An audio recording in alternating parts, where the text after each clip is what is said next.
कोई चुनाव कांग्रेस नहीं जीतेगी। कांग्रेस को आने वाले 50 साल तक किसी राज्य में भी जश्न मनाने का मौका नहीं मिलने वाला, मातम ही मनाना पड़ेगा चुनाव के बाद। ये वंदे मातरम पर जिस तरह का विवाद कांग्रेस के दौर में शुरू किया गया, ये पूरी तरह अन्यायपूर्ण था। यहाँ नेताओं की जय कहेंगे भ्रष्ट नेताओं की, लेकिन भारत माता की जय और वंदे मातरम कहने में इतराज हो जाएगा। नमस्कार, लाइव बिहार देख रहे हैं आप, आपके साथ मैं स्नेहा गुप्ता। इन दिनों संसद में वंदे मातरम को लेकर लगातार कटाक्ष हो रहा है और कटाक्ष हो भी रहा है, और इसके साथ सत्ता पक्ष और विपक्ष आमने सामने है। और यही सवाल जब शहनवाज हुसैन से किया गया, बीजेपी के वरिष्ठ नेता है, बीजेपी के राष्ट्रीय प्रवक्ता है, क्या कुछ कहते नजर आए हैं शहनवाज हुसैन, पहले आप इस वीडियो पर नजर डालिए। वंदे मातरम पर जिस तरह का विवाद कांग्रेस के दौर में शुरू किया गया, टुकड़े टुकड़े में बांटा गया, ये पूरी तरह अन्यायपूर्ण था। वंदे मातरम में किसी को इतराज़ क्यों होना चाहिए? ये मिट्टी को सलाम है, मादरे वतन भारत माता को सलाम है। यहाँ नेताओं की जय कहेंगे भ्रष्ट नेताओं की, लेकिन भारत माता की जय और वंदे मातरम कहने में इतराज हो जाएगा। इससे किसी का धर्म खतरे में पड़ जाएगा, ये कैसे हो सकता है?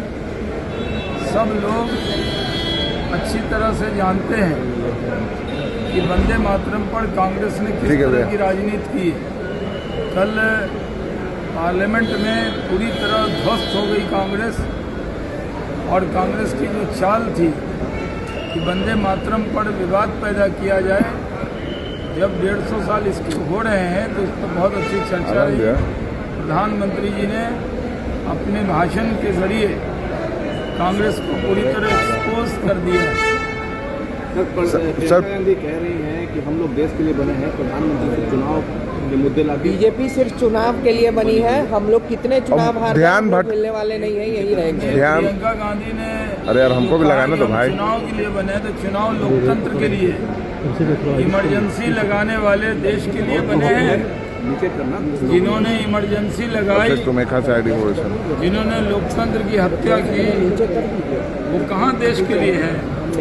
जब चुनाव जीतते रहे तो चुनाव बड़ा अच्छा था, अब कह रहे हैं चुनाव बड़ा खराब है। अरे चुनाव राजतंत्र और लोकतंत्र में अंतर चुनाव कराता है। अगर राजतंत्र हो तो फिर जनता का मत का कोई महत्व नहीं है। तो हमें गर्व है कि हम चुनाव के लिए में भी काम करते हैं, क्योंकि हम लोकप्रिय होते हैं, तभी तो लोग जनता हमें वोट देती है। कांग्रेस इसी तरह मान चुकी है कि कोई चुनाव कांग्रेस नहीं जीतेगी। कांग्रेस को आने वाले 50 साल तक किसी राज्य में भी जश्न मनाने का मौका नहीं मिलने वाला, मातम ही मनाना पड़ेगा चुनाव के बाद। सर अगर चुनाव के लिए कांग्रेस नहीं बनी तो फिर चुनाव में भाग क्यों लेती और हार क्यों जाती? सर आप लोग ध्यान भटकाने के लिए इस तरह की चर्चाएं करते हैं, भाजपा के पास कोई काम नहीं है, प्रियंका कह रही है, इसीलिए वंदे मातरम पे चर्चा होती है। हमारे पास जीविका दीदी के लिए काम है, महिलाओं के लिए काम है, युवाओं के लिए काम है। देख रहे हैं कितना भव्य एयरपोर्ट बना है, एयरपोर्ट बनाने वाला काम है। हम लोग बिहार में विकास का काम कर रहे हैं। अब बिहार में नीतीश कुमार जी के नेतृत्व में रोजगार लोगों को मिले, पलायन न हो, इसके लिए हमारी सरकार काम कर रही है। हमको कोई कांग्रेस से पूछकर काम करना है। SIR को लेकर के भी आज चर्चा होगी, कांग्रेस वोट चोरी, BLO की मौत का मुद्दा भी। देखिए ये लोग चर्चा करते रहेंगे। SIR को लेकर भ्रम पैदा किया था बिहार में, यात्रा की राहुल गांधी ने, थक गए तो मलेशिया और कोलंबिया चले गए थे।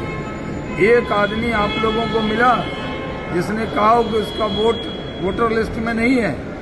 इन्होंने एक एतराज़ नहीं किया, और आज SIR को लेकर अगर चर्चा करना भी चाह रहे हैं तो क्या चर्चा करेंगे? जो वोटर जिनका देहांत हो गया, स्वर्ग में चले गए, वो वोटर थोड़ी वोट डालने आएंगे। जो पलायन करेंगे वो वोट डालने थोड़ी आएंगे। और कांग्रेस से ज़्यादा TMC चिंतित है, क्योंकि बांग्लादेशी घुसपैठियों का वोट लेकर वो जीतना चाहती है, और जो बांग्लादेशी घुसपैठियाँ हैं उसका वोट डिलीट होगा ही होगा। इसको ममता जी चाहकर भी रोक नहीं सकती। जितना माझी का नाम शराब के माफियाओं के खिलाफ कार्रवाई होनी चाहिए। जो छोटे लोग हैं, जो गरीब हैं, जो हैं उन लोग उन पर सरकार को ध्यान दें। कार्रवाई बिहार में जो बुलडोजर की कार्रवाई हो रही है, बिहार को विकसित बनाना है, सुंदर बनाना है, गरीबों की चिंता करने वाली हमारी सरकार है। लेकिन यहाँ डेवलपमेंट होगा, यहाँ लोग आएंगे जब सुंदर बिहार लगेगा। और जिन लोगों को जो बुलडोजर की कार्रवाई हो रही है वो अमीर गरीब देख के नहीं हो रही, वो सब के लिए है। कोई भी अतिक्रमण करेगा, चाहे बड़ा से बड़ा भवन होगा, वो जरूर उस पर कार्रवाई होगी। शराब माफियाओं के खिलाफ कार्रवाई कीजिए, जो गरीब लोग हैं कम से कम उन पर सरकार नए नियम ला दे, उनको जेल कोई माफिया नहीं बचेगा, शराब का हो, बालू का हो, जमीन का हो। तो सुना आपने क्या कुछ कहा। शहनवाज हुसैन ने सीधे तौर पे कहा कि कांग्रेस आने वाले 50 सालों में कहीं जश्न नहीं बना पाएगी, इनकी सरकार कहीं नहीं बनेगी। अब उनके इस बयान के बाद देखना होगा राजनीति में और क्या कुछ होता है। आप बने रहिए हमारे साथ, तब तक के लिए बहुत बहुत शुक्रिया।